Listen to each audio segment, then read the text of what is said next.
வணக்க மக்களே! இன்னைக்கு நம்ம பார்க்க போறது 2021ல வெளிவந்த ஒரு கொரியன் மூவிய பத்தி தான் பார்க்க போறோம். இந்த படத்தோட நேம் வந்து எஸ்கேப் ஃப்ரம் மொகாதிஷு அப்படின்ற இந்த படம்.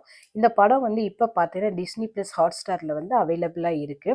ஆக்ஷன் த்ரில்லர் மூவி பார்க்கணும்னு நினைக்கிறவங்க இந்த கொரியன் மூவிய பார்க்கலாம். இந்த படத்தோட கான்செப்ட் அதாவது கதை என்ன அப்படின்னு பார்த்தீங்கன்னா, 1980ஓட 80 காலகட்டம் நடந்துட்டு இருக்கு. அந்த காலகட்டத்தோட எண்டுல பார்த்தீங்கன்னா, தென்கொரிய நாடு என்ன பண்றாங்க, ஐநா சபையில உறுப்பினர் ஆகணும் அப்படின்னு சொல்லிட்டு முயற்சி செஞ்சு வர்றாங்க. அப்படி அவங்க முயற்சி செய்யல அவங்களுக்கு வந்து ஆப்பிரிக்கா நாட்டோட ஆதரவு தேவை அப்படின்ற ஒரு சூழ்நிலை இருக்குது. தென்கொரிய நாட்டோட எம்பசி வந்து சோமாலியாவில் இருக்குது. சோமாலியாவோட ஹெட் குவார்ட்டர் மொகாதிஷுல இருக்குது.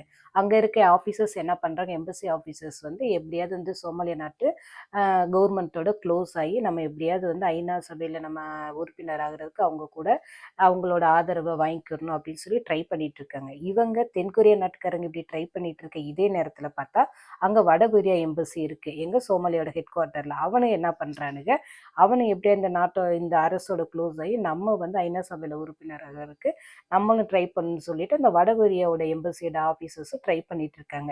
இது மட்டும் இல்லாமல் இந்த தென்கொரியா வடகொரியா 2 எம்பசி ஆஃபீஸர்ஸும் அவங்களுக்குள்ள உளவு பார்க்குறது, அவங்களுக்குள்ள சண்டை போடுறது, இந்த மாதிரி எக்கச்சக்க வேலையை பார்த்துட்டு இருக்காங்க.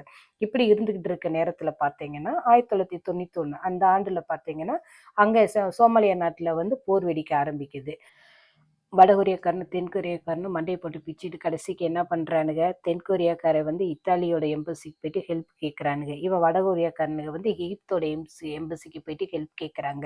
ஹெல்ப் கேட்டு இவங்க வந்து அவங்கள்ட்ட இருந்து ஹெல்ப் வாங்கி எப்படி அங்கேருந்து அந்த கலவரம் நடந்துட்டு இருக்க இடத்துல கிளர்ச்சியாளர்கள் மற்றும் இராணுவம் இவங்கள்ட்ட இருந்து எப்படி தப்பிச்சு விமான நிலையம் வந்தாங்க அப்படின்றத சொல்றது இந்த படத்தோட கிளைமேக்ஸுங்க. ஆக்ஷன் த்ரில்லர் படம் பார்க்கணும்னு நினைக்கிறவங்க இந்த படத்தை பாருங்க. இந்த படம் வந்து உண்மை சம்பவத்தை அடிப்படையாக கொண்டு எடுக்கப்பட்ட படம். 2வது இந்த படத்துல கிளைமேக்ஸ் காட்சியில பார்த்தீங்கன்னா, இந்த வடகொரியக்காரன் தென்கொரியக்காரன் தப்பிச்சு வரையில, அவன் காருக்கு மேல மணல் மூட்டை, புக்ஸ் இதெல்லாம் அடுக்கி வச்சு, அந்த கிளர்ச்சியாளர்கள்ட்டயும் இராணுவத்திலேருந்து தப்பிச்சு வர்றதுக்கு இந்த மாதிரி ஐடியாவெல்லாம் பண்ணுவானுங்க. படம் நல்லா இருக்கு மக்களே! நன்றி மக்களே! உங்களுக்கு என்னோட சேனல் பிடிச்சிருந்தா லைக் பண்ணுங்க, ஷேர் பண்ணுங்க, சப்ஸ்கிரைப் பண்ணுங்க. இன்னொரு படத்தோட உங்களை சந்திக்கிறேன். நன்றி மக்களே!